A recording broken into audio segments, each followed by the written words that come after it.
During a family trip to a fancy resort, my daughter-in-law embarrassed me in the lobby. She had our reservation for me canceled. According to her, I deserved to sleep in a garbage bin. Everyone laughed at me. I simply walked over to the front desk and showed them my gold card. When the general manager recognized me, everyone's face turned white. He said, "It's a pleasure to have you here, Mrs. Kingsley. Follow my story to the very end and tell me what city you're reading this from so I can see how far my story has traveled." I was 61 years old and I never thought that the worst moment of my life would happen in front of complete strangers in the main lobby of a luxury resort. We had been driving for almost 4 hours. My son Langston Pierce Kingsley was driving. His wife Serafina Pierce was in the passenger seat, and I was squished in the back with my 2 grandkids. I had been looking forward to this trip for months, many months. Ever since Langston Pierce mentioned casually on a phone call that they were going to Elysian Crest Resort for spring break, something inside me sparked with a hope I should have immediately dismissed. Serafina Pierce said there was room for me. Well, what she really said was, "I guess your mother can come if she really wants to." In that tone I knew so well, a tone that made every invitation feel like a concession, every offer like a favor I didn't deserve, but I accepted. Of course I accepted. During the drive, Serafina Pierce complained about the traffic, the heat, and the radio station Langston Pierce had chosen. When one of the children asked if we could stop for a bathroom break, she sighed as if she had been asked to climb a mountain. "Only 30 more minutes," she snapped, clearly annoyed. Langston Pierce said nothing. He almost never said anything.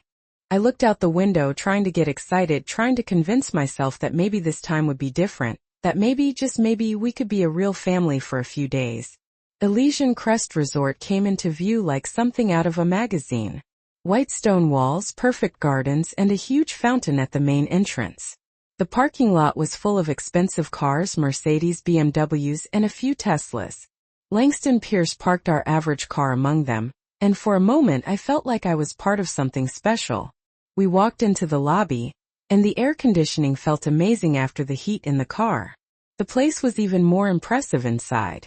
Very high ceilings, crystal chandeliers, and marble floors so shiny you could see your reflection in them. Elegant families were waiting in line at the check-in.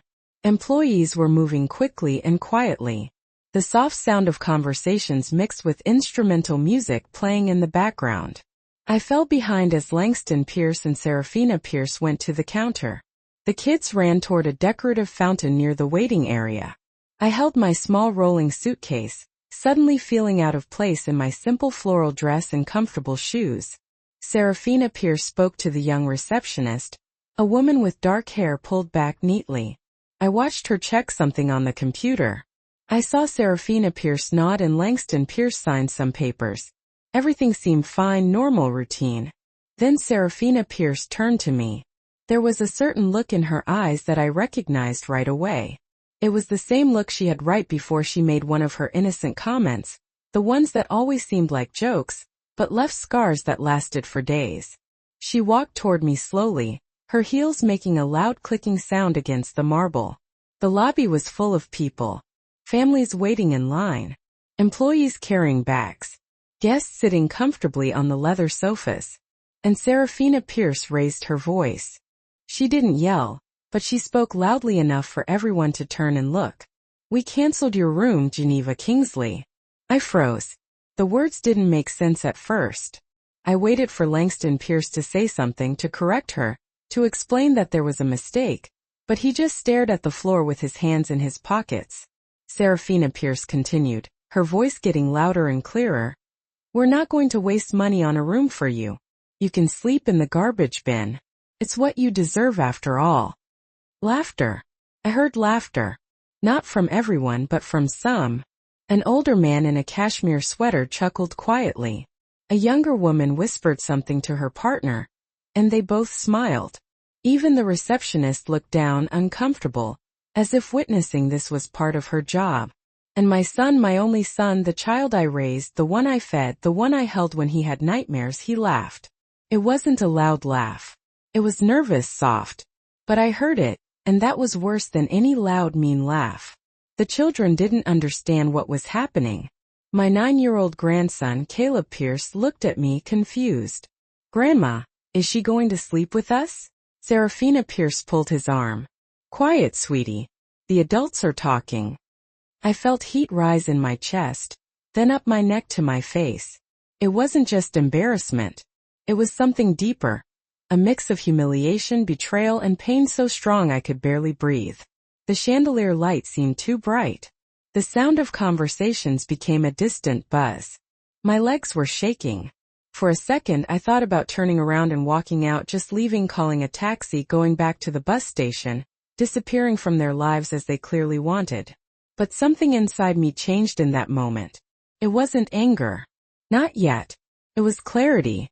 For years I had put up with Serafina Pierce's comments, the small acts of cruelty, the convenient forgetting when it came to inviting me to family events, the Christmases where there wasn't enough room in the car to pick me up, the children's birthdays where the invitation arrived the day after the party, and my son, Langston Pierce, never said a word, never defended me.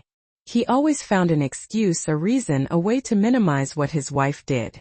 And I let it happen because they were my family, because I didn't want to cause trouble, because I was afraid of losing them completely. But in that moment, standing in the middle of that fancy lobby with strangers looking at me with pity or amusement, I realized something. I had lost them a long time ago. I took a deep breath. My hands stopped shaking. I adjusted the handle of my suitcase and walked toward the reception desk. I didn't look at Serafina Pierce and I didn't look at Langston Pierce. I walked with my back straight, my steps steady, even though inside I felt like I was falling apart. The receptionist looked at me with a careful expression. Ma'am, can I help you? I pulled a card out of my handbag. It wasn't a regular credit card. It was heavy and had a special shine under the lobby lights. I placed it on the marble counter without saying anything. The receptionist took it. Her eyes widened. She looked at the card, then at me, then back at the card. Her fingers trembled slightly as she slid it through the reader. Mrs. Kingsley, she whispered. Her face turned white. We didn't know you were coming. Excuse me. We had no record of your arrival. Behind me the silence was complete. I could feel the stares on my back. The receptionist typed quickly on her computer, moving nervously. One moment, please. I'm going to call the general manager right away. And then he arrived. A man in a perfect suit with neatly styled gray hair, walking quickly from a side office. His expression changed from professional to almost respectful when he saw me. Mrs. Kingsley. His voice echoed through the lobby. He rushed toward me. We had no idea you would be gracing us with your presence. Your name is on the list of resort owners. The world seemed to stop. Owners. I heard a gasp behind me. I knew who it was. The manager, Mr. Beaumont, kept talking, but I could barely focus on his words. Something about the presidential suite, about special arrangements, about how the entire staff was available to me. My heart pounded, not from nerves, but from a strange mix of relief and sadness. I turned around slowly. Langston Pierce was pale, completely white. His mouth opened and closed as if he wanted to speak, but the words wouldn't come out. Serafina Pierce, on the other hand, had her face frozen in an expression of complete shock. Her green eyes, usually so calculating, now showed something I had never seen in her before: fear. The children were pulling on their father's sleeve, asking questions he couldn't answer. The people who had laughed moments before were now watching us with awkward curiosity. Some whispered to each other. Others simply stared, waiting to see what would happen next. Mrs. Kingsley. Mr. Beaumont gently touched my arm. Shall we take your luggage to your suite immediately? We have champagne on ice, and the chef can prepare anything you desire for dinner. I nodded silently. I still didn't trust my voice. Perfect. And your companions? He looked at Langston Pierce and Serafina Pierce with a neutral, professional expression, but there was something in his eyes. Recognition. He had seen the whole thing. They have their own reservation, I said. Finally. My voice was stronger than I expected. They will not be traveling with me. Mr. Beaumont nodded. Of course. If you need anything at all, just dial 0 from your room. He pointed to a young bellhop. Escort Mrs. Kingsley to the presidential suite. As the bellhop took my suitcase, Langston Pierce took a step forward. Mom, we need to talk. I looked at him. I really looked at him. I saw a 37-year-old man, not the boy he used to be. I saw the lines around his eyes, the gray starting in his hair, the slightly hunched posture of someone carrying an invisible weight. But more than anything, I saw a stranger. Someone who looked like my son, but had stopped being him a long time ago. Not now, Langston Pierce. But Mom, I don't understand why didn't you ever tell us? After, I said, and followed the bellhop toward the elevators. The presidential suite was on the 15th floor. The bellhop made polite small talk during the ride, mentioning the amenities, the restaurant hours, and the location of the spa. I nodded without really listening. My mind was somewhere else in another time. When the suite door closed behind me, I could finally breathe. The room was amazing. Floor-to-ceiling windows with mountain views, elegant furniture, a full kitchen, even a baby grand piano. In the corner there were fresh flowers in crystal vases, a bottle of champagne chilling on ice, as the manager had promised, and gourmet chocolates on the coffee table. I collapsed onto the blue velvet sofa and closed my eyes. The truth was more complicated than anyone imagined. 15 years ago, when my husband, Harrison Kingsley, passed away, he left me more than anyone knew. Harrison Kingsley had been a quiet, hard-working man, the kind of person who went unnoticed in a crowd. We had lived simply, never showing off, never drawing attention. But Harrison Kingsley had been smart about investments, very smart. When he died, I found out we had almost $2 million in various assets, properties, stocks, bonds, and this resort, Elysian Crest Resort, had been one of his last investments. He had bought a 30% stake when the place was being built, betting that it would become a successful luxury destination. He was right. After his death, I had decisions to make. Langston Pierce was 22 then, recently graduated from college, full of ideas about how to help me manage the finances. Serafina Pierce, whom he had only been dating for 6 months, was there for every conversation, every family meeting, offering suggestions. I remember one particular evening. We were sitting at the kitchen table in my old house, looking over documents. Langston Pierce had that serious expression he put on when he wanted to seem like an adult. Mom, I think you should let me handle this. It's complicated. I don't want you to stress yourself or make mistakes. Mistakes? As if 40 years of marriage and running a household hadn't taught me anything about money. Serafina Pierce was next to him, nodding with a worried expression. It's a lot to deal with, Geneva Kingsley. Langston Pierce just wants to take care of you. Maybe it would be better if he handled the accounts, the investments. You could just relax and enjoy your fixed income. Fixed income, as if I were a helpless old woman. But I nodded. I let them think they would handle it. I showed them a few accounts, a few documents, just enough to satisfy them, and kept the rest for myself. The largest investments, the properties, the business shares, including this resort. Why did I do it? First, I didn't know. There was something about the way they talked to me, the way they assumed I was incompetent, that made me want to protect what Harrison Kingsley and I had built. Then, as the months turned into years, it became something else. Became a test. I wanted to see who they really were when they thought I had nothing to offer them but my presence. I wanted to know if they loved me as a mother or simply tolerated me as an obligation.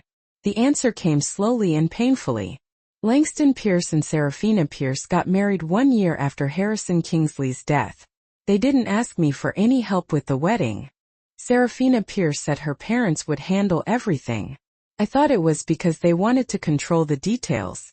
Years later, a cousin casually mentioned that Serafina Pierce had said it wasn't worth asking Geneva Kingsley for money because she barely had enough to survive on her fixed income, my fixed income, which they assumed was all I had. When the children were born, I tried to be involved. I offered to babysit, to help, to be the grandmother I wanted to be. But there were always excuses. Serafina Pierce was busy with her routine. The children had too many activities. It wasn't a good time for visitors. They invited me for Christmas, but always with that tone. I guess you can come if you don't have other plans. As if it were a favor.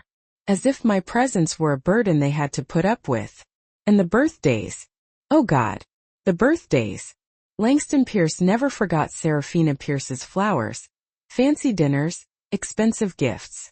My 60th birthday last year passed without a phone call. When I finally called 3 days later, Langston Pierce said, "I'm sorry, Mom. Work completely slipped my mind." Serafina Pierce had thrown her surprise party 2 weeks earlier. 40 guests, live music, a 3-layer cake. I swallowed the pain again and again. But somewhere deep inside, a part of me remembered every slight, every time they left me out, every time they chose to exclude me. And that part had grown, becoming something cold and clear. They were not my family. They were my failed test. The fancy phone rang, pulling me out of my thoughts. I ignored it. It rang 3 more times before stopping. Then my cell phone started vibrating. Langston Pierce. I ignored the call. Then another and another. Finally, a text message arrived. "Mom, please. We need to talk. We're in the lobby restaurant waiting for you." I stared at the message for a long time. Then slowly I typed a reply. "Meet me in the restaurant at 7.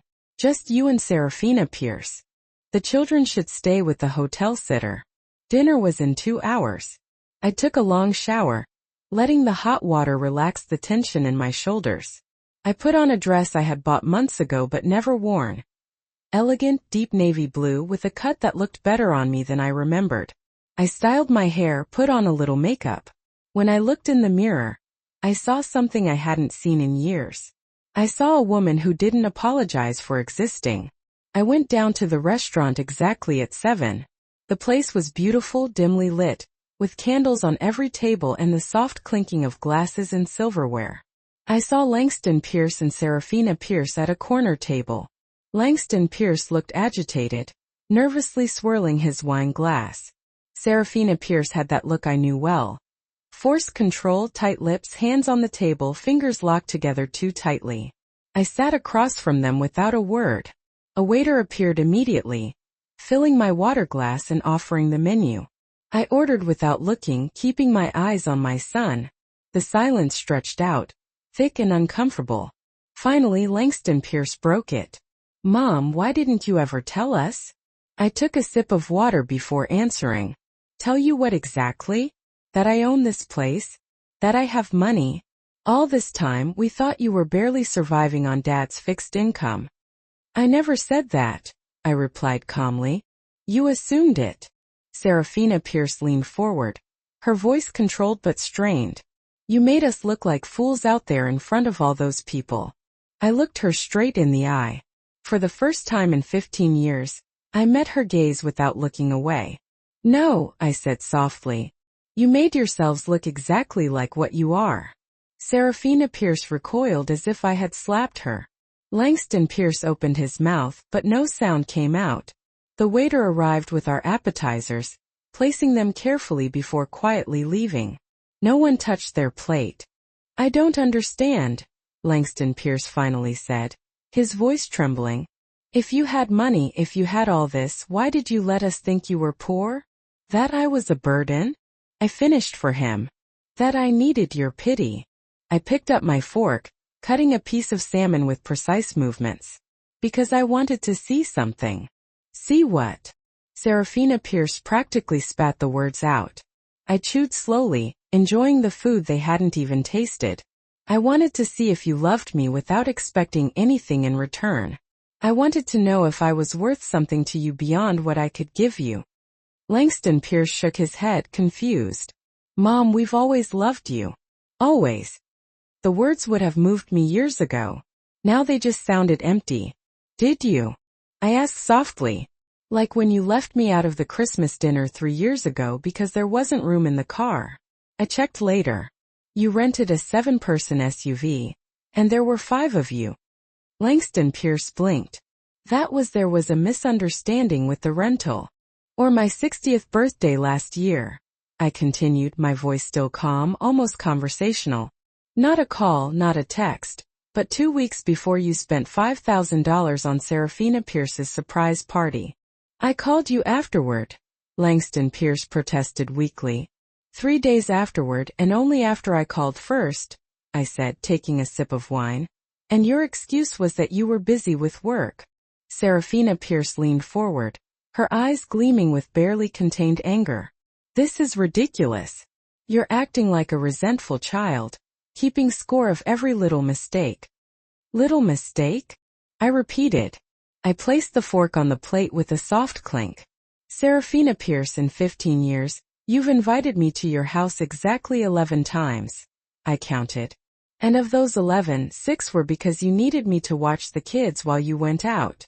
That's not fair, Langston Pierce said. We lead busy lives, Mom. We have responsibilities. I know, I nodded. That's why I never complained. That's why I always said yes when you needed something. I watched the kids when they had the flu and you had that important conference. Remember, Langston Pierce, I was awake for 3 nights straight. When you came back, you didn't even ask how they were. You just said thanks and went to bed. Silence returned to the table. I could see Langston Pierce processing, remembering. His face tightened with each memory. Or when your washing machine broke down, I continued, looking at Serafina Pierce. I offered you money to repair it.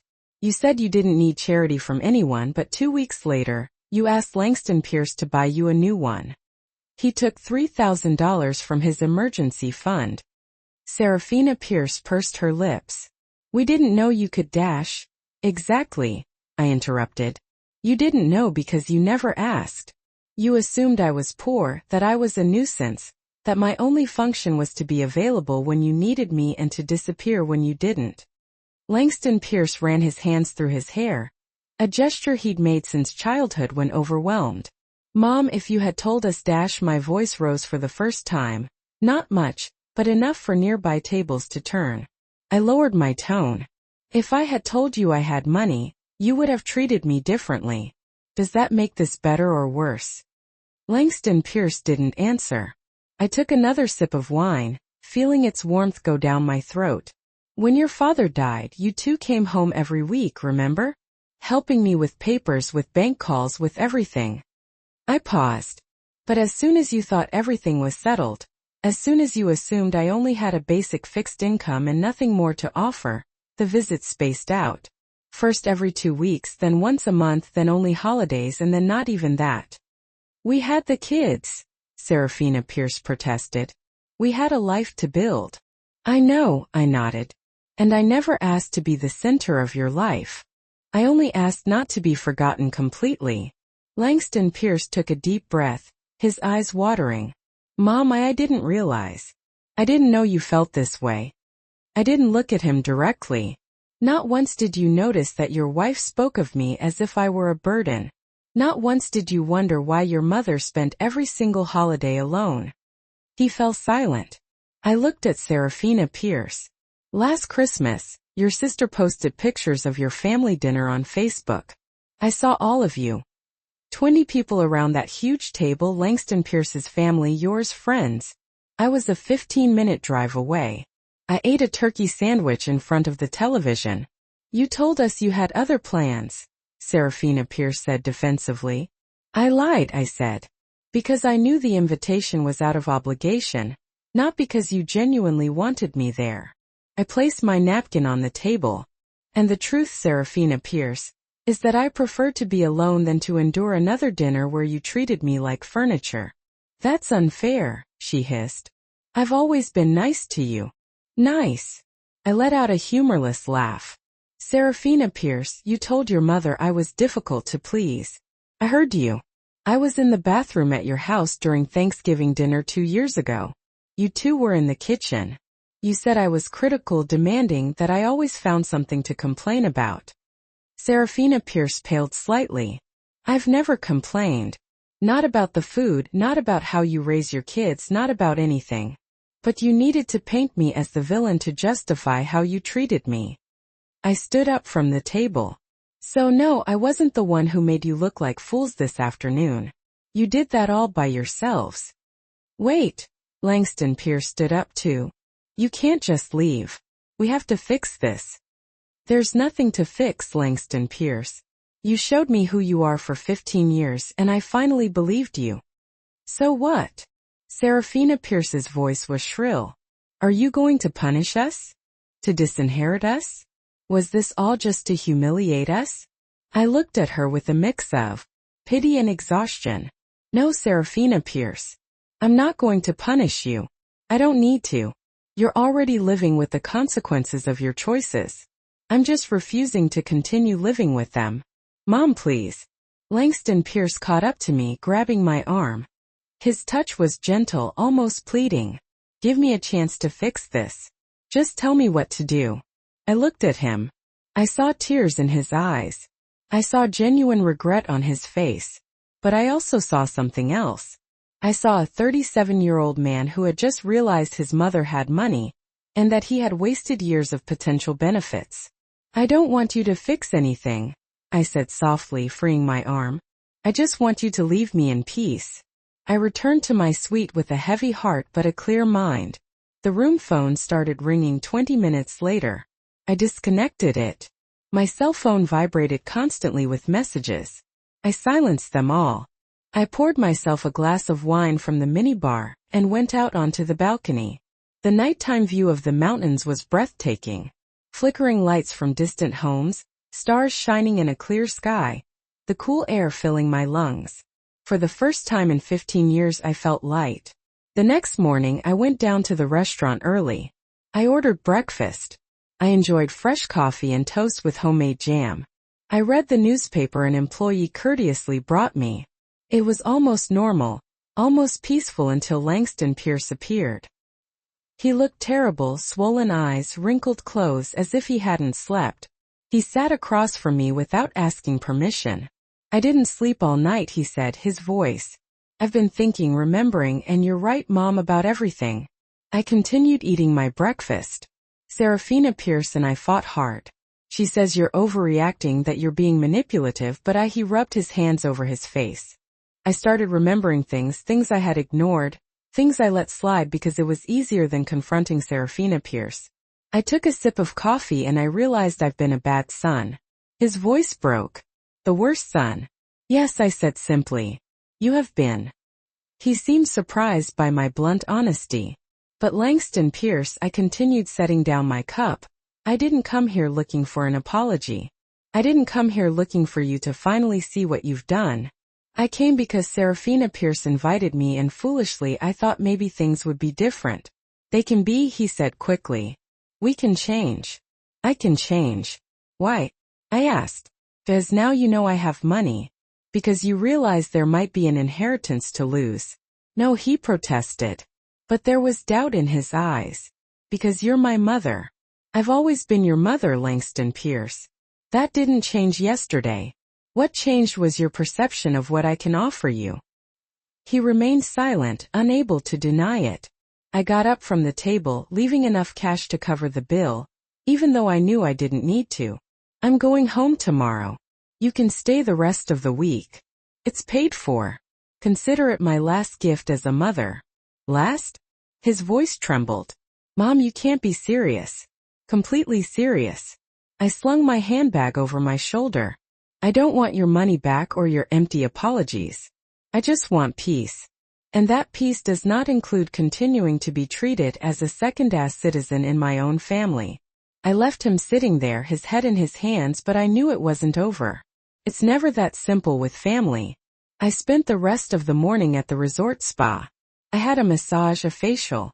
I sat in the sauna, letting the heat sweat out all the accumulated tensions of the years. The staff treated me with a difference that would have previously made me uncomfortable. But now I simply accepted it. I was part owner of this place. I had invested my money wisely when others assumed I knew how to do nothing but cook and clean. I was in the relaxation room, wrapped in a soft robe and sipping herbal tea, when one of the spa employees approached with an awkward expression. Mrs. Kingsley, excuse the interruption. There's a very insistent lady at the reception asking for you. She says she's family. I sighed. Tell her I'm unavailable. The employee nodded and withdrew. I closed my eyes, trying to reclaim some of the peace I had felt moments before. But 5 minutes later my cell phone started ringing. It was a local number I didn't recognize. I answered out of sheer curiosity. Hello, Geneva Kingsley. It was Serafina Pierce, of course. I'm in the lobby. We need to talk now. I'm busy. I don't care what you're busy with. Come down immediately or I'll come up myself. Something in her tone, that air of authority she had always used with me, ignited something inside me. If you try to come up to my suite, I will call security. Silence on the other end. Then in a more controlled but still tense voice. Please, just 5 minutes. I considered hanging up, but there was something different in her voice. It wasn't the demanding, confident Serafina Pierce I knew. There was a nuance of despair. The lounge next to the lobby. 5 minutes, not one more. I got dressed unhurriedly, taking my time. If Serafina Pierce was going to demand my presence, she could wait. I went down 15 minutes later. I found her sitting rigidly on one of the leather sofas, her hands clasped tightly in her lap. When she saw me, she immediately stood up. She wasn't wearing her usual perfect makeup. Her eyes were red, her hair not so impeccably styled. She looked human, vulnerable. I sat across from her without saying a word. You're destroying my marriage, she said abruptly. I raised an eyebrow. I'm not doing anything. Your marriage is destroying itself. Langston Pierce didn't sleep last night. He was awake, looking through old photos, reading old messages. He's realized, she bit her lip. He's realized things, that you manipulated him into pushing me away. That you built a narrative where I was the problematic mother-in-law to justify your cruelty. I kept my voice neutral. Yes, I imagine realizing that must be uncomfortable. It wasn't like that, she protested, but without conviction. I just wanted us to be our own family without interferences. Interferences? I repeated the word slowly. Serafina Pierce, in 15 years I've seen you maybe 30 times. If that's interference, I don't know what absence is. She wrung her hands. You're right. I know. I've been awful to you, but you have to understand. My own mother was controlling, always meddling in my life, in my marriage.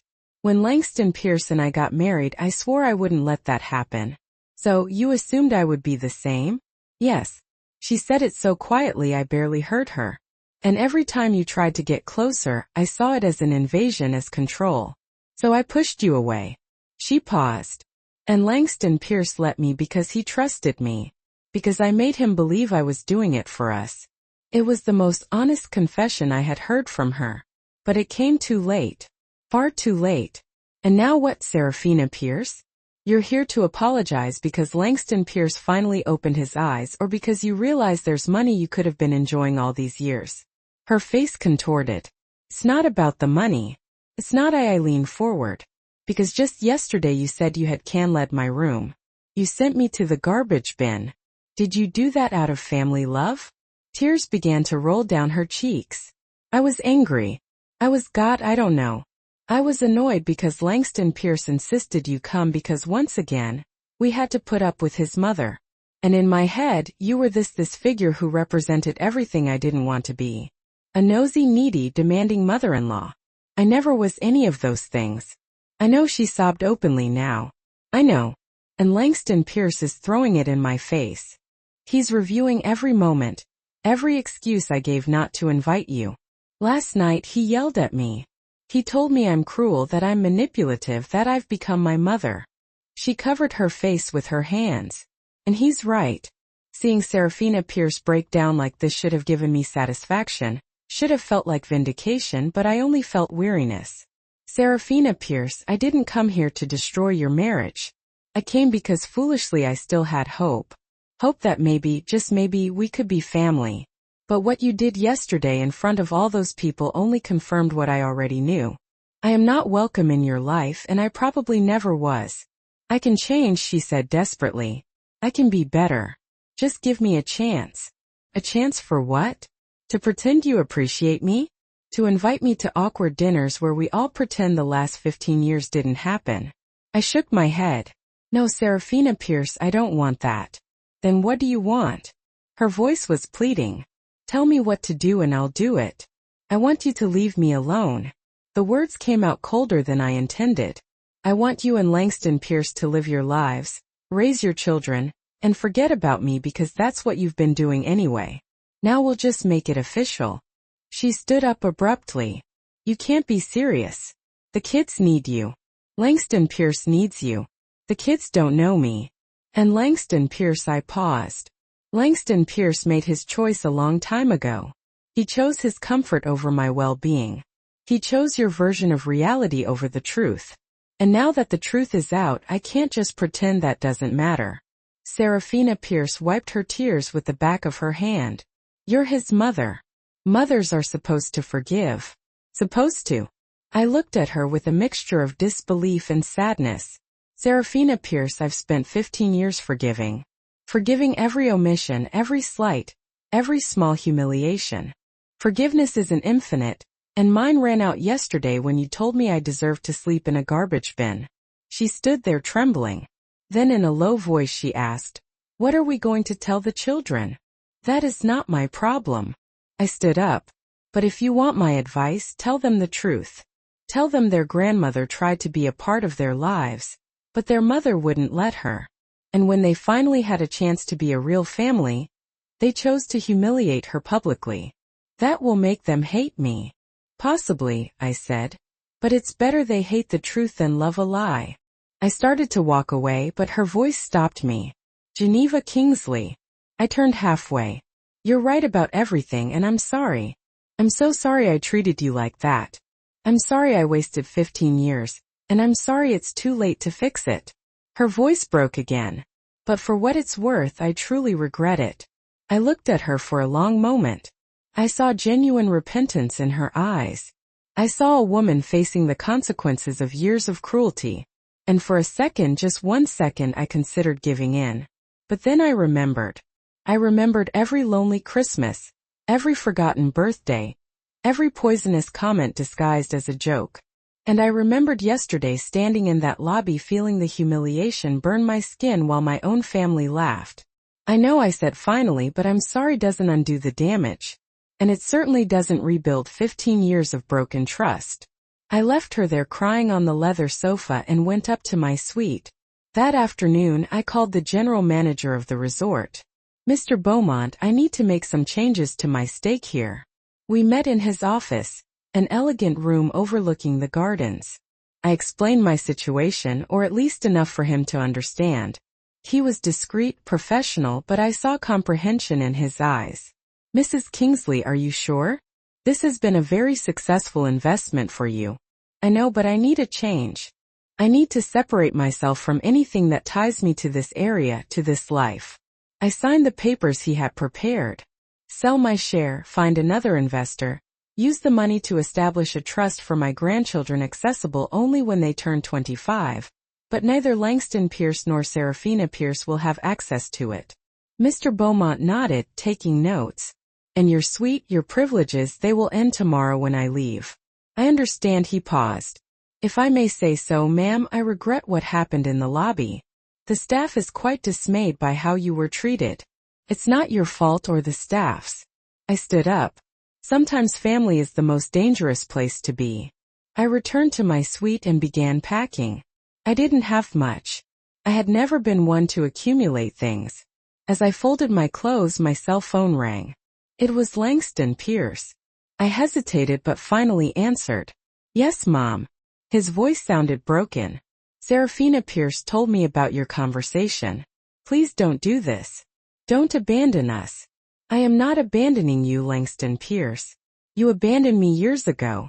I am just officially recognizing what was already reality. That's not fair. I was an idiot. I admit it. But I'm your son. Your only son. I know, I said, closing my suitcase. And you will always be my son. But that doesn't mean I have to put up with how I'm treated. Love isn't enough when it comes wrapped in contempt. Give me a chance to show you I can change. Please. I sat on the bed holding the phone to my ear. Langston Pierce, do you know how many times in those 15 years I waited for you to change? I waited for you to wake up one day and see what Serafina Pierce was doing to me. I waited for you to defend your mother, to choose to stand up for me, even if it was uncomfortable. I paused. But you never did. Not once. I was blind. She manipulated me. No, Langston Pierce. Don't blame only her. You saw what you wanted to see. You heard what you wanted to hear because it was easier to believe I was the problem than to confront the fact that your wife was cruel.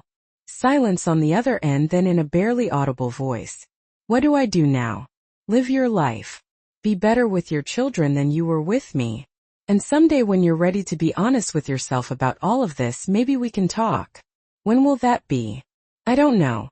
Maybe never. I took a deep breath. But for now I need distance. I need to heal. And I can't do that if I keep waiting for you to change. I hung up before he could respond. That night, standing on my sweet balcony for the last time, I looked out at the mountains under the moonlight. I felt a strange mixture of relief and sadness. I had waited so long for them to see me, to value me. And when they finally did, it was only because they discovered I had something they wanted. Tomorrow I would leave. I would leave this resort, this family, this life that was never truly mine. And for the first time in 15 years, the idea of being alone didn't scare me. It filled me with a peace I didn't know was possible. The morning of my departure dawned gray with low clouds covering the mountains. There was something fitting about that, as if the weather reflected the mood of these last few days. I finished packing early, leaving the suite immaculate, as if I had never been there. I was in the lobby checking out when I saw him. Langston Pierce was sitting on one of the sofas near the entrance, looking as if he had slept there. His clothes were the same as the day before, wrinkled and neglected. He had deep circles under his eyes and disheveled hair. When our eyes met, he stood up immediately. Mom, wait. The manager, Mr. Beaumont, who was processing my checkout, looked at me with a questioning expression. I nodded slightly. He understood and discreetly withdrew. Langston Pierce approached, but maintained a certain distance, as if afraid I might vanish if he got too close. I know you said you needed space. I know, but I can't let you go like this. I can't, Langston Pierce. No, please let me talk. He ran his hands over his face. I spent all night awake, not just thinking but remembering, truly remembering. And you are right, Mom, about absolutely everything. A group of guests walked past us heading to the restaurant. Langston Pierce lowered his voice, though the desperation in it remained evident. I remembered that Christmas when Serafina Pierce said there wasn't room in the car. I didn't question anything. I just accepted her word because it was easier than confronting her. His eyes filled with tears. And your birthday, God. Your 60th birthday. Serafina Pierce reminded me that morning. She said, "It's your mother's birthday today." And I said, "I'll call her later." But I didn't. I went to work. I got tangled up in meetings. And when I came home, Serafina Pierce was planning her surprise party and I just forgot. I know, Langston Pierce.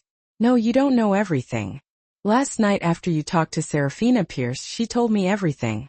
She told me things I had chosen not to see. How she talked about you when I wasn't around. How she made sure family invitations arrived late. How he stopped swallowing hard. How she actively kept you away from the children, because she didn't want you to have any influence over them. That hurt more than expected. I had suspected it, of course, but hearing it confirmed was different. The kids asked about you, Langston Pierce continued, his voice trembling. Especially Caleb Pierce. He would ask, "When is Grandma coming?" And Serafina Pierce always had an excuse that you were busy, that you were sick, that you had other plans. And his face contorted with pain. I was there. I heard the lies. And I said nothing. Why? I asked, though I already knew the answer, because it was easier. The tears finally fell down his cheeks. Because confronting Serafina Pierce meant admitting that I had married someone capable of that cruelty. It meant admitting that I had failed you. And it was much easier to believe her version, where you were fine, where you didn't need us, where everything was justified. He sank onto the nearest sofa, covering his face with his hands. I remained standing, my suitcase beside me, watching my son fall apart. "There's something else," he said, his voice muffled by his hands. "Something I never told you." I waited. He slowly lowered his hands. His eyes were red, swollen. When Dad died, before we started going through the documents, Serafina Pierce told me something. She said I was the man of the family now, that I had to take care of you because you wouldn't be able to do it alone. That widows your age become dependent, needy. The air seemed to leave my lungs and I believed her. I went to those meetings with you, expecting to find a lost, incapable woman. But you, a sad smile crossed his face. You knew exactly what to do. You had everything organized. You handled every piece of paper, every call, every decision with clarity. And that bothered her. It bothered her that we didn't need you. And you? He paused for a long time. I felt ashamed. I realized I had underestimated my own mother, that I had believed that without Dad you would crumble. And when you didn't, when you showed you were perfectly capable, I didn't know how to process that. So I let Serafina Pierce create a new narrative. One where you were okay but not so okay that you didn't need us. One where we could visit you when it suited us without feeling guilty. The silence between us was dense, heavy with years of unspoken truths. Langston Pierce, I said finally, my voice softer than I expected. Why are you telling me all this now? Because I need you to know that I know exactly what I did. I can't hide behind I didn't know or Serafina Pierce manipulated me. I chose every time I ignored your call. Every time I found an excuse not to visit. Every time I allowed Serafina Pierce to treat you badly, I chose. He stood up, moving closer to me. And I chose wrong. I chose my comfort over your well-being. I chose my marriage over my mother. And now I ask, now that you know I have money, now that you realize there's an inheritance at stake. It's not about that.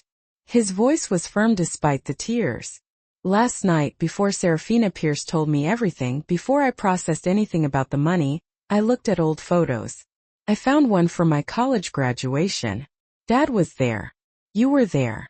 And I remembered that day. I remembered how proud you looked.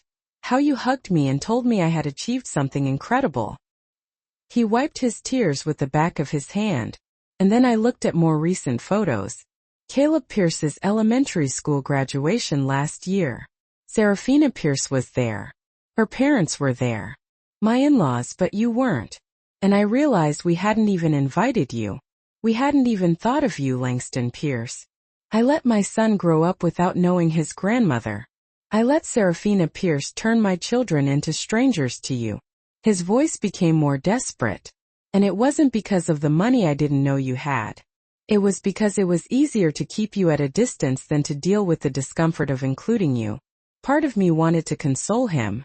The part of me that had been a mother for 37 years wanted to hug him and tell him everything would be all right. But another part, the part that had suffered in silence for 15 years, stood firm. I appreciate your honesty, I said calmly. I really do. But Langston Pierce, acknowledging your mistakes doesn't unmake them. I know. He nodded frantically. I know, but it has to be a start. There has to be a way to fix this. Fix it for what? For whom? I looked at him directly. So you can feel better about your choices. So you can tell yourself you tried. So you can be a part of your grandchildren's lives. So you can be my mother again. I never stopped being your mother, Langston Pierce. You stopped being my son. The words came out harsher than I intended, but they were true. I saw how they hit him, how his face contorted in pain. Then tell me what to do, he pleaded. Tell me how to fix 15 years of mistakes. Tell me how to win you back. You can't. The words were simple. Final. There's no reset button for this, Langston Pierce. There is no series of apologies or gestures that will bring back the lost time. Then what? You're just giving up on me? Discarding me like I discarded you? The accusation in his voice surprised me. I'm not discarding you. I'm freeing both of us. I don't want to be freed. I want my mother. Do you want her? I asked gently. Or do you want the idea of a mother? The woman who forgives everything. Who is available when you need her. Who disappears. Weariness washed over me. A stark contrast to the beautiful mountain view I had woken up to. No, Serafina Pierce, I said, trying to keep any edge out of my voice. I'm not going to punish you. Frankly, I don't need to. You're already dealing with the consequences of the choices you've made over the years. All I'm doing is refusing to continue enabling them. Mom, please, Langston Pierce interjected. rushing to my side and gently taking my arm. His touch was surprisingly tender, almost beseeching. Just give me one chance to make things right. Tell me what I need to do. I met his gaze, and for the first time I truly saw him. Tears welled in his eyes, and I could see genuine remorse etched on his face. But beneath the surface I detected something else. It was the realization dawning on a 37-year-old man that his mother had money, a considerable amount of it, and that he may have squandered years of potential advantages. I don't want you to fix anything, Langston Pierce, I said softly, gently freeing my arm from his grasp. I just want you to leave me in peace. That's all I ask. I turned and retreated to my suite, my heart heavy but my resolve clear. The insistent ringing of the room phone started up about 20 minutes later. I immediately disconnected it. Then my cell phone began vibrating incessantly, flooded with incoming messages. I silenced them all, cutting off the noise. Seeking solace, I poured myself a glass of wine from the minibar and stepped out onto the balcony. The nighttime vista of the mountains was truly breathtaking. The soft, flickering lights from distant homes dotted the landscape like fallen stars, while a million more twinkled in the clear sky above. I took a deep breath of the cool, crisp air filling my lungs. For the first time in what felt like forever, at least 15 years, I felt a sense of lightness, a lifting of burdens I had carried for far too long. The following morning, I went down to the restaurant earlier than usual. I ordered a simple breakfast, savoring the taste of fresh coffee and the sweetness of toast spread with homemade jam. I peacefully read the newspaper that a polite employee had brought me. Everything felt almost normal, almost peaceful. That is, until Langston Pierce materialized, looking absolutely dreadful. His eyes were swollen and bloodshot, his clothes rumpled, as if he hadn't slept a wink. Without even asking if he could join me, he sat down across from me. I didn't sleep at all last night, he confessed, his voice rough and strained. I've been doing a lot of thinking and remembering, and Mom, you're right about everything. Absolutely everything. I continued to eat my breakfast, trying to remain composed. Serafina Pierce and I had a huge fight, he continued, clearly agitated. She's accusing you of overreacting, of being manipulative, but He rubbed his hands wearily over his face. I started remembering things. Things I had ignored. Things I had let slide because it was just easier than dealing with Serafina Pierce. I took a slow sip of my coffee. I realized something pretty awful, he said, his voice cracking with emotion. I've been a bad son. The worst son. Yes, Langston Pierce, I replied simply, matter-of-factly. You have been. He seemed genuinely taken aback by my blunt honesty. But Mom, he continued, his voice laced with desperation as I placed my coffee cup back down on the saucer. I didn't come here looking for an apology. And I didn't come here for you to finally see the truth about what you've done. I came because Serafina Pierce invited me, and foolishly I allowed myself to think that maybe, just maybe, things could be different this time. They can be. He quickly countered, his eyes filled with a fleeting glimmer of hope. We can change. I can change. Why, Langston Pierce? I asked, my voice laced with skepticism. Why now? Is it because you finally realize I have money? Is it because you're worried about potentially losing out on an inheritance? No. He protested, but there was a flicker of doubt in his eyes, betraying his true motives. Because you're my mother, he added, a little lamely. I've always been your mother, Langston Pierce.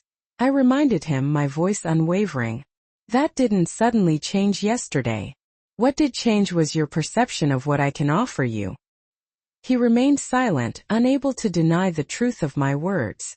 I stood up from the table, leaving enough cash to cover the bill, even though I knew as a part owner, I didn't really need to.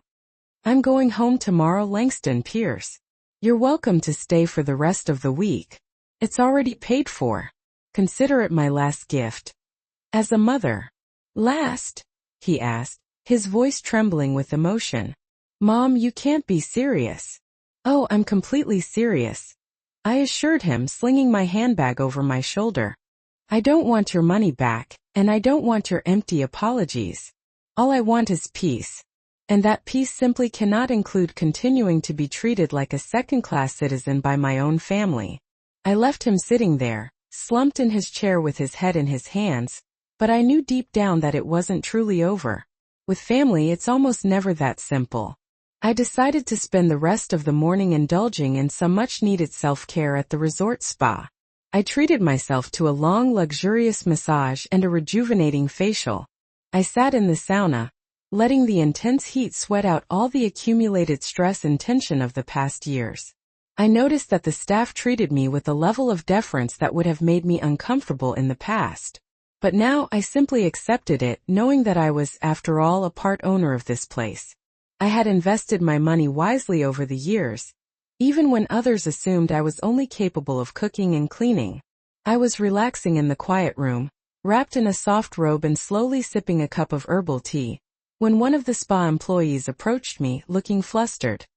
"Mrs. Kingsley, I'm so sorry to interrupt," she said hesitantly, "but there's a very insistent lady at the reception desk asking for you. She says she's family." I sighed inwardly. "Tell her I'm unavailable," I instructed wearily. The employee nodded in understanding and quickly withdrew. I closed my eyes, trying to recapture some of the peaceful serenity I had been feeling just moments before. But a mere 5 minutes later, my cell phone started ringing. It was a local number I didn't recognize. Giving in to sheer curiosity, I answered it. "Hello, Geneva Kingsley." A familiar voice greeted me. It was Serafina Pierce, of course. "I'm in the lobby. We need to talk. Now." "I'm busy, Serafina Pierce," I replied, trying to keep my tone even. "I don't care what you're busy with," she snapped. "Come down here immediately, or I'll come up to your suite myself." Something in her tone, that same old overbearing and authoritative attitude she had always used with me, ignited something deep inside. "If you try to come up to my suite," I warned, my voice hardening, "I will call security." There was a moment of silence on the other end of the line.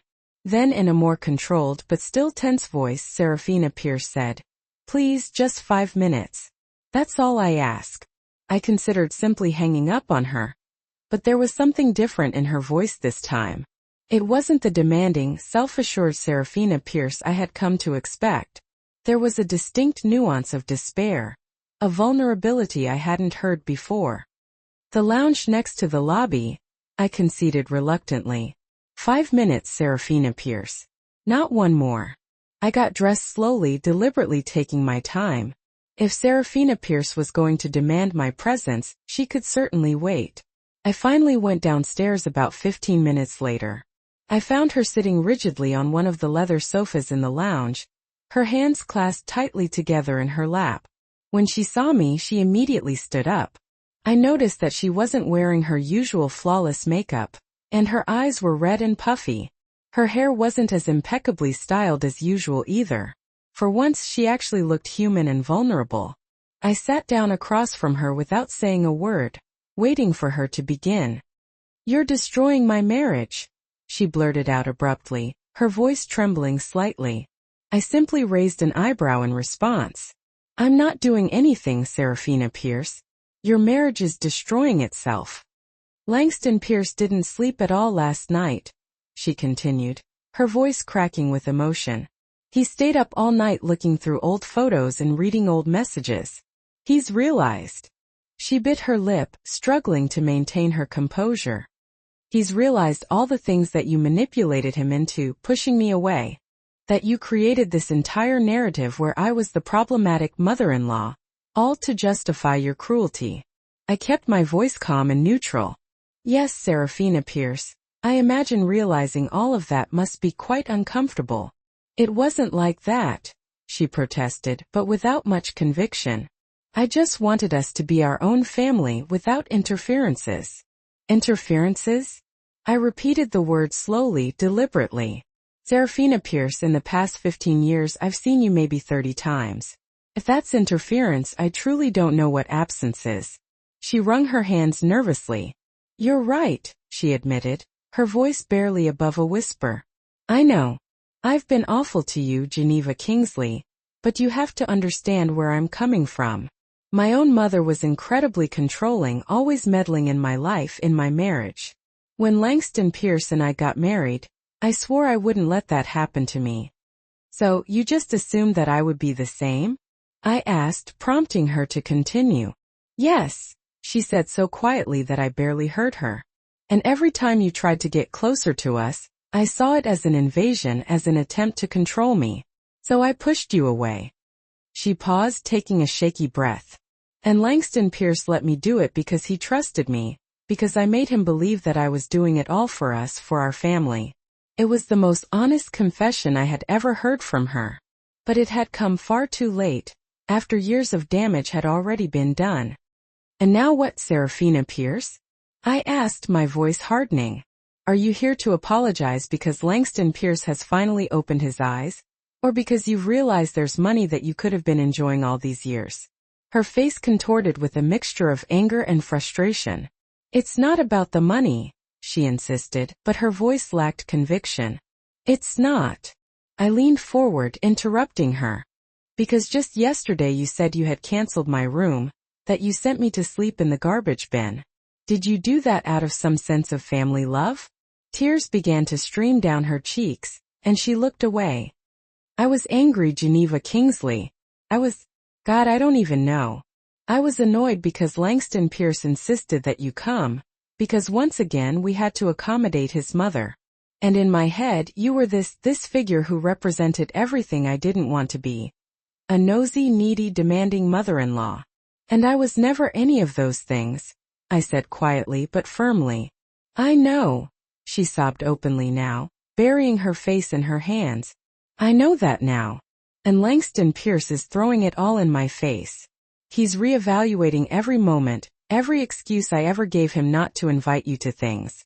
Last night he actually yelled at me, Geneva Kingsley. He told me that I'm cruel, that I'm manipulative, that I've become just like my own mother. She looked up at me, her eyes filled with anguish. And he's right, Geneva Kingsley. He's absolutely right.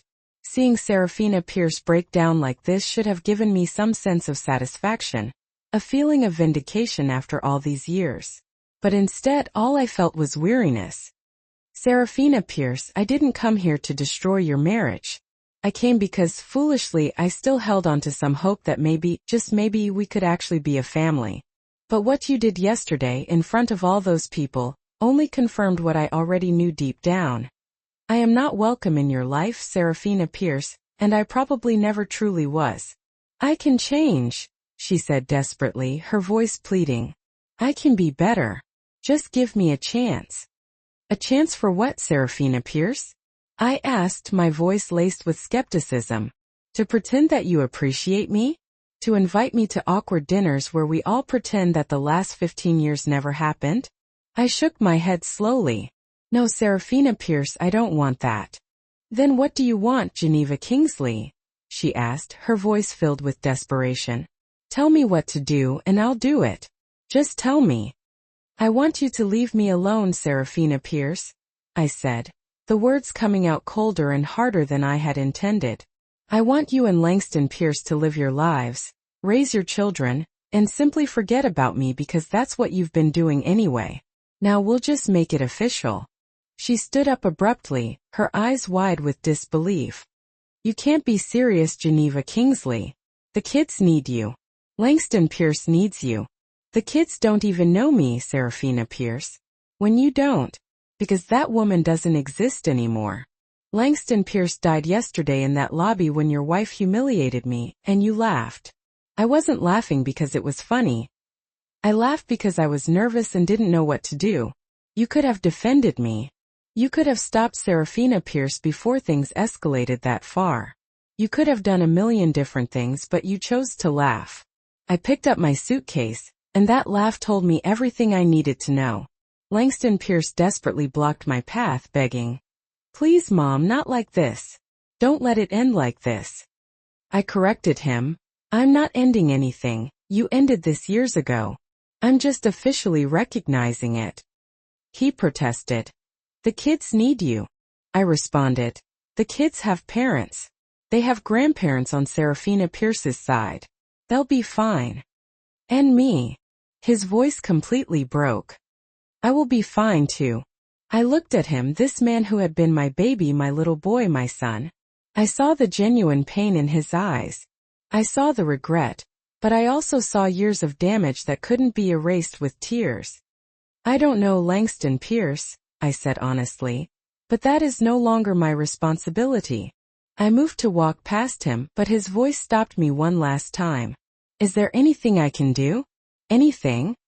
I turned halfway. Yes. Be better. Not with me, it's too late for that.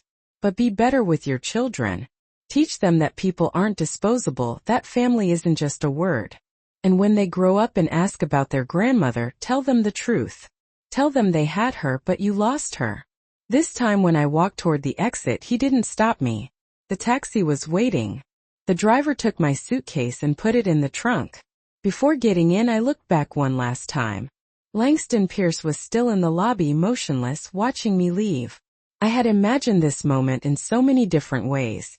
I thought I would feel triumph, vindication, even joy, but I only felt a deep void, not for what I was leaving behind, but for what I never truly had.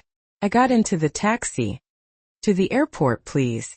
As we drove away from the resort, I didn't look back again. There was no reason to. That chapter of my life was over. 6 months later, I woke up in my new home to the sound of gulls and the smell of salt in the air.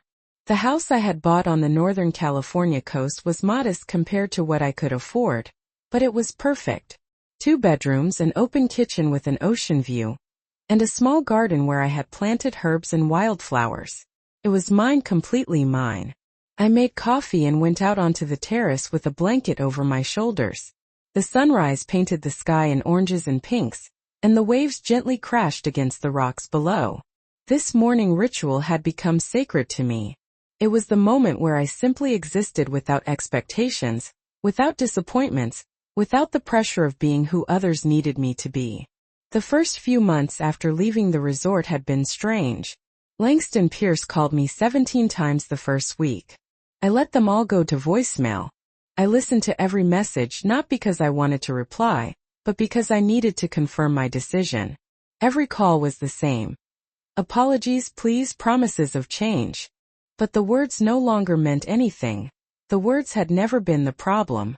Eventually the calls decreased to once a week, then once every 2 weeks. Now I occasionally saw his number pop up, but I no longer felt the urgency to answer. I had made peace with my decision. The sale of my stake in the resort had been finalized the previous month. Mr. Beaumont had kept me informed throughout the process. I asked him not to reveal my new address to anyone, and he respected my privacy. The money from the sale, almost $3 million, was divided according to my instructions. 2/3 went into a trust for my grandchildren, accessible when they turned 25, and the remaining 1/3 I donated to organizations that support older women in situations of family abuse. It was ironic but also fitting. My phone vibrated on the table next to my coffee. A text message from an unknown number. I considered ignoring it, but curiosity won. Geneva Kingsley, it's Vivian Rowan, Serafina Pierce's mother. I need to talk to you. It's important, please. Vivian Rowan. I hadn't spoken to her since Langston Pierce and Serafina Pierce's wedding almost 16 years ago. I hesitated for several minutes before replying. About what? The answer came quickly. About my daughter, about what she did to you. Please give me 5 minutes of your time. I should have said no. I should have blocked the number and continued with my peaceful morning, but something in her message, a desperation I recognized in myself, made me respond, "Call me." The phone rang seconds later. Geneva Kingsley, thank you for answering. Vivian Rowan's voice sounded tired, older than I remembered. I know I have no right to ask you for anything after what Serafina Pierce did. No, you don't, I said simply. I know, but I need you to know something. I need you to know that Serafina Pierce, she learned that behavior from me. She paused, and I heard her shaky breath. I was a terrible mother-in-law, controlling, critical, always meddling in my son's marriage. And when they finally got fed up with me, when they cut me out of their lives, I was filled with bitterness. I didn't say anything, waiting for her to continue. Serafina Pierce saw all that. She saw how my interference destroyed my relationship with my son. And when she married Langston Pierce, she swore she would never let her mother-in-law do the same. She broke off. Except, her voice cracked, except you were never like me. You never meddled. And yet she treated you as if you had. Why are you telling me this, Vivian Rowan? Because 2 weeks ago Serafina Pierce came to see me. It was the first time we had spoken in months, and she told me something that broke my heart. She said, I became you, Mom. I did exactly what I swore I would never do. I became you. I closed my eyes, feeling a sadness I hadn't expected, not for Serafina Pierce, but for the cycle, for how damage repeats itself generation after generation. Vivian Rowan, I appreciate you calling, but this changes nothing. I know. Her voice was barely a whisper. I'm not calling to ask you to forgive Serafina Pierce. I'm calling because I need someone to know that I'm sorry. I planted the seeds of her behavior and you paid the price. Not just me, I said softly. Langston Pierce too, the children too, and Serafina Pierce herself. Yes. There was a long silence. Is there anything I can do? I challenged myself to respond. Break the cycle with your other grandchildren. If Serafina Pierce lets you near them, be different. Be the grandmother I never could be. I heard a sob on the other end of the line. I will. I promise. We hung up shortly after. I sat on my terrace looking at the ocean, processing the conversation. Vivian Rowan was right about one thing. Serafina Pierce had learned her behavior, but she had also chosen to repeat it, and that choice, that was entirely hers. 2 weeks later I received a package in the mail. It had no return address, but I recognized the handwriting on the envelope. It was from Langston Pierce. Inside was a small box and a letter. I opened the letter first, my hands trembling slightly. Mom, I don't expect you to reply to this. I don't expect you to read beyond the first line, but I need you to know a few things. Serafina Pierce and I are getting divorced, not because of you, though I know you were the catalyst for me to finally see the truth. We're divorcing because we built a marriage on lies and manipulation, and neither of us can keep living like that. The kids are confused. Caleb Pierce asks about you constantly. Marielle Pierce is too small to understand, but she feels the absence. I've been telling them about you. Not the version Serafina Pierce created, but the truth. I tell them about how you took care of me when I was a child, how much you sacrificed for Dad and me, how you were strong when the world expected you to fall apart. And I've told them how I failed you. The box contains something of Dad's. I found it among his things when I finally forced myself to go through the boxes in the attic. It's a journal he kept.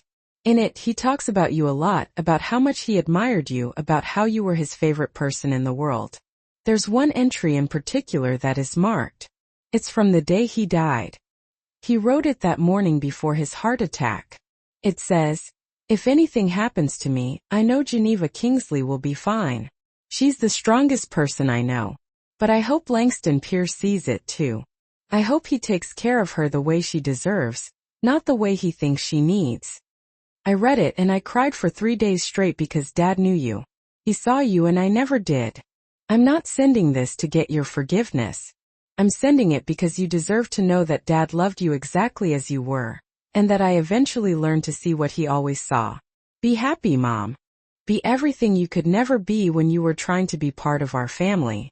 With love and eternal regret, Langston Pierce.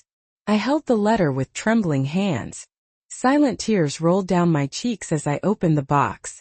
Inside was Harrison Kingsley's journal, leather-bound and worn with bookmarks sticking out.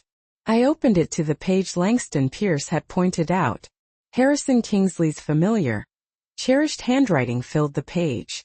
I read his words about me, about our life together, about his confidence in my strength. And at the end, that line about Langston Pierce, that hope that was never fulfilled. I closed the journal and held it against my chest, looking out at the ocean. Harrison Kingsley had known me, truly seen me, and in a way that had to be enough. I put the journal on my nightstand where I could see it every morning, but I didn't reply to Langston Pierce's letter, not because I was angry, but because there was nothing left to say. He had gone through his process. He had reached his conclusions and I was at peace with mine. The months continued to pass. Winter arrived, bringing storms that made the ocean roar. Spring followed with wildflowers covering the cliffs. And slowly I built a life that was entirely my own. I met other women in town. Widows, divorcees, some who had never married. We formed a group that met on Thursdays for dinner and to share stories. They weren't my blood family, but they felt more like family than the people I shared DNA with. One summer afternoon, I was in the garden when my phone rang. It was a local number I didn't recognize. "Hello, Mrs. Kingsley. This is Jennifer from the Harbor Cafe. You have a visitor asking for you. He says he's your grandson." My heart stopped. My grandson? Yes, a young boy 9 or 10 years old. He's with his father. They're asking if you can meet them here. Caleb Pierce and Langston Pierce. Part of me wanted to say no. I wanted to protect the peace I had built, but another part, a smaller but insistent part, was curious. "Tell them I'll be there in 20 minutes. I changed into more presentable clothes, brushed my hair and took a deep breath. The cafe was only a 10-minute walk from my house, but I took a longer route, needing time to prepare myself. When I arrived, I saw them immediately. Langston Pierce was at a table by the window, looking thin and tired. Next to him was Caleb Pierce, clearly 10 years old now, with his father's dark hair and my eyes. Caleb Pierce saw me first. He stood up immediately, but he didn't run to me. Instead, he waited as if unsure of his reception. I approached slowly. Langston Pierce stood up too, hands in his pockets, looking awkward. "Hello, Mom," he said softly. "Langston Pierce." I nodded. Then I looked at Caleb Pierce. "Hello, Caleb Pierce." "Hi, Grandma." His voice was timid, uncertain. We sat down. A waitress came over and I ordered coffee for Langston Pierce and me. Hot chocolate for Caleb Pierce. No one spoke for a long moment. Finally, Caleb Pierce broke the silence. "Dad says we didn't see you for a long time because he made mistakes." I looked at Langston Pierce. He nodded slightly, encouraging me to answer. "Yes," I said carefully, "that's true. And he says you didn't want to see us because we hurt you." "That's also true." Caleb Pierce looked down at his hot chocolate. "I'm sorry. I'm sorry I didn't get to know you better." My chest tightened. "Caleb Pierce, honey, none of this was your fault. None of it. Dad says you own hotels and that you're very smart. I was part owner of a resort. Not anymore." "Why not?" I glanced at Langston Pierce, then back at Caleb Pierce. "Because I needed a fresh start." Caleb Pierce nodded as if he understood, although he probably didn't. He drank his chocolate in silence. Langston Pierce finally spoke. "I didn't come here to ask you for anything, Mom. I came because Caleb Pierce deserves to know his grandmother," and he stopped choosing his words carefully, "because I wanted you to see that I'm trying to be better, trying to teach Caleb Pierce what I didn't learn until it was too late." "How did you find me, Mr. Beaumont?" He confessed. I pleaded with him. I told him it wasn't for me, but for Caleb Pierce. Eventually, he gave me the town's name. The rest was easy. It's a small town. I should have been angry with Mr. Beaumont for revealing my location, but I wasn't. "What do you want, Langston Pierce?" "Nothing." His voice was firm. "I don't want your forgiveness. I don't want your money. I just want Caleb Pierce to have the chance to know you if you're willing. It doesn't have to be much. Once a month or every 2 months, whatever you can give." I looked at Caleb Pierce. The boy watched me with cautious hope in his eyes. It wasn't his fault. It never had been. "Caleb Pierce," I said softly, "would you like to come to my house sometime? I live by the ocean. You could come and we could walk on the beach." His face lit up. "Seriously?" I looked at Langston Pierce. "Once a month you bring him and pick him up. You don't come into my house. We don't have family conversations. You just bring Caleb Pierce." Langston Pierce nodded, his eyes shining. "Thank you, Mom. Thank you." "Don't do it for you," I said firmly. "I'm doing it for him." And it was true. Caleb Pierce deserved to know his grandmother.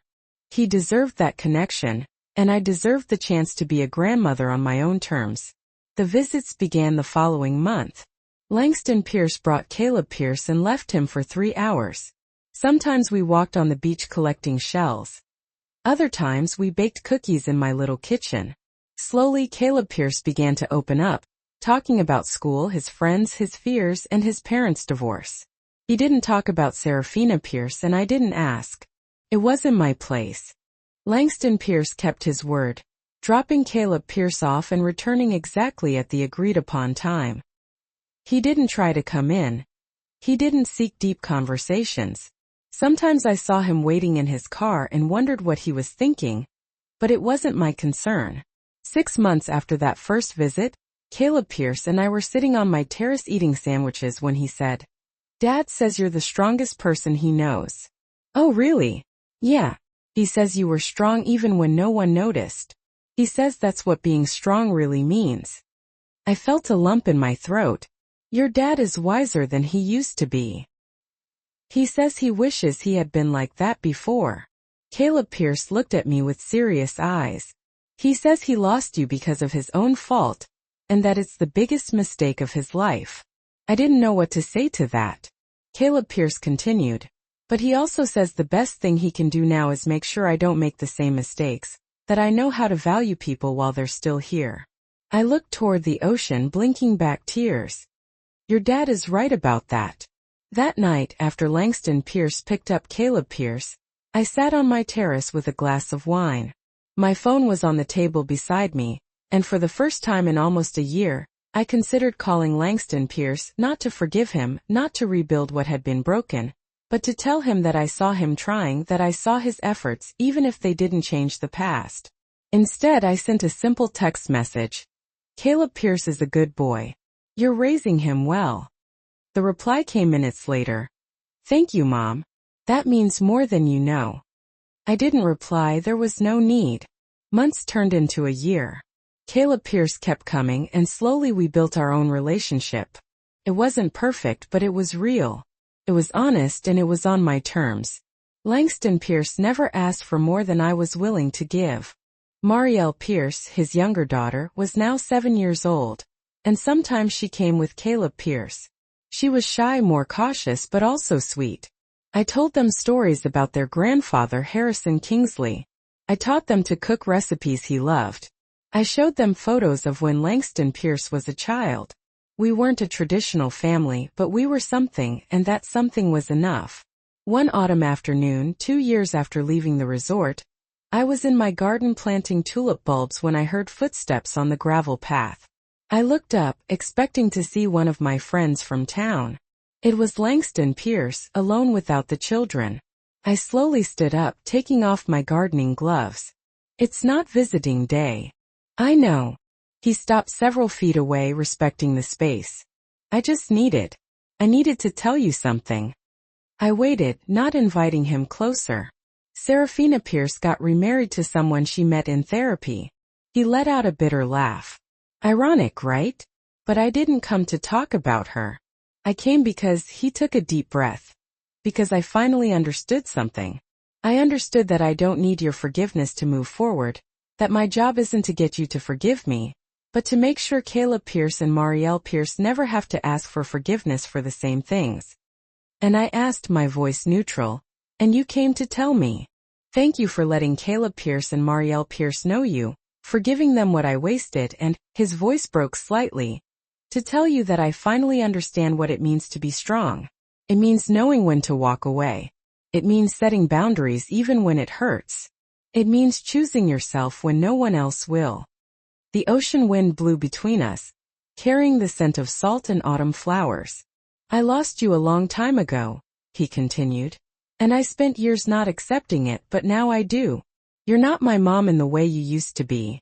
You're Caleb Pierce and Marielle Pierce's grandma, and that is more than I deserve. I didn't say anything. There was nothing to say. Langston Pierce nodded as if he had expected my silence. I won't show up unannounced again. Promise. I just needed you to know that I finally get it. He turned to leave, but something in me, something small yet persistent, made me speak. Langston Pierce, he stopped but didn't turn around. What you're teaching your children about respect, about boundaries, about not taking people for granted. I paused. Your father would be proud of that. I saw his shoulders tense, then tremble slightly. He nodded once quickly and kept walking without looking back. I stayed in my garden as the sun began to sink toward the horizon. I felt no triumph over my words, no vindication, only a quiet sense of closure. Langston Pierce would never be my son in the way he once was. That relationship died in the lobby of that resort, but he was learning to be a better father. And his children, my grandchildren, were learning lessons he learned too late. That night, I sat on my terrace with Harrison Kingsley's journal. I had been reading it slowly, savoring each entry like a precious gift. I came to a page near the end, dated only a week before his death. Geneva Kingsley asked me today if I regretted anything. I told her no, but the truth is I do regret one thing. Not telling her more often how extraordinary she is. Not for what she does for me or Langston Pierce, but for who she is. Strong when the world expects weakness, gentle when the world offers cruelty. She is my favorite person, and I hope when I'm gone she remembers that. I hope she finds happiness that doesn't depend on sacrificing herself for others. I closed the journal, silent tears rolling down my cheeks. Harrison Kingsley had known me, fully seen me, and he had wished for exactly what I finally had. Happiness on my own terms. I looked out at the ocean, dark beneath the night sky, but illuminated by the moon. The waves continued to crash with their eternal rhythm. Indifferent to human drama, to broken families, to healed and wounded hearts. My phone vibrated. A text message from Caleb Pierce. Grandma, Dad says I can stay over next month if you want. Do you want to? We can see the stars from your terrace. I smiled, typing my reply. I'd love that, sweetie. Bring your sleeping bag. This was my life now, not the one I had imagined when I was young, not the one I had hoped for when Langston Pierce was born, not the one I had endured for 15 years of exclusion and pain. It was something entirely new, something built on firm boundaries and earned respect, something where I chose who entered my space and how, something where my peace was prioritized. I had lost a family, but I had gained something more valuable. I had gained myself. Years of waiting to be seen, to be valued, to be loved for who I was instead of what I could give were over. I no longer expected anything from anyone, and paradoxically that had given me everything. The ocean roared softly in the distance. Stars began to appear one by one in the darkening sky. And I, Geneva Kingsley, sitting on my small terrace in my small house by the sea, was finally at peace. There was no dramatic reconciliation, no grandiose apologies that healed decades of pain, no perfect ending where everyone learned their lesson and lived happily ever after. But there was this. A woman who had finally learned that walking away was not abandonment. It was survival, it was self-respect, it was love, the hardest kind of love of all, self-love that says, I deserve more than this. There were my grandchildren who would grow up knowing that people have boundaries, and that those boundaries must be respected. They would learn that you can love someone from a distance. They would see in their grandmother not a victim but a survivor. Not someone defined by what she lost, but by what she chose to create. A woman who chose her own peace of mind over catering to the comfort of others. And there I was, finally released from the burden of expectations that were simply never going to be met. Free from the compulsion to be constantly needed. Free from feeling the need to apologize for simply existing.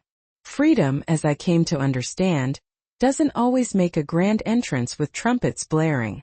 Sometimes it just quietly slips in a house by the sea, out on a terrace under a canopy of stars. It arrives when you finally relinquish your grip on things that were never truly yours to hold in the first place. The responsibility for other people's happiness at the expense of your own well-being. I finished off the last of my wine and turned my thoughts toward the future. I had no idea what lay ahead. Maybe Caleb Pierce and Marielle Pierce would continue to visit from time to time. Maybe my relationship with Langston Pierce would remain somewhat distant but still respectful. Maybe someday, far off in the future, we might even find something resembling forgiveness. Or maybe we wouldn't. And that was perfectly fine too, because I had come to understand the most important lesson of all. I didn't need some kind of closure from them in order to have my own peace. I didn't need them to express remorse for me to move forward. I didn't need anything from them at all, really. The only things I truly needed were right here, right now. The sound of the ocean waves, the vast star-studded sky above me, and the complete and utter certainty that I had made the right decision. I had chosen myself, and that choice, that seemingly simple yet truly revolutionary choice, had changed absolutely everything. The night grew darker and I sat there a little longer, truly savoring the quiet stillness, the solitude, which no longer felt like abandonment or loneliness, but like a safe haven, a sanctuary. Finally, when the ocean breeze became a bit too chilly for comfort, I went back inside my house. I locked the door securely behind me, not to keep anything bad out, but rather to keep all the good things in. My peace, my personal space, my life, carefully rebuilt from the ground up.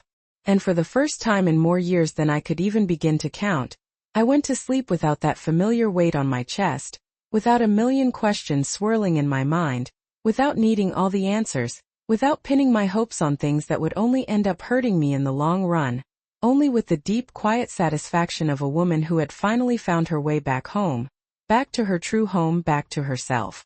Did you enjoy my story? And what city are you listening from? Let's chat in the comments. If you liked the story, you can support me by sending a super thanks so I can keep bringing more stories like this. Thank you so much for your sweet support. I'm looking forward to your comments on the story. On the screen you can see 2 new life stories that I highly recommend.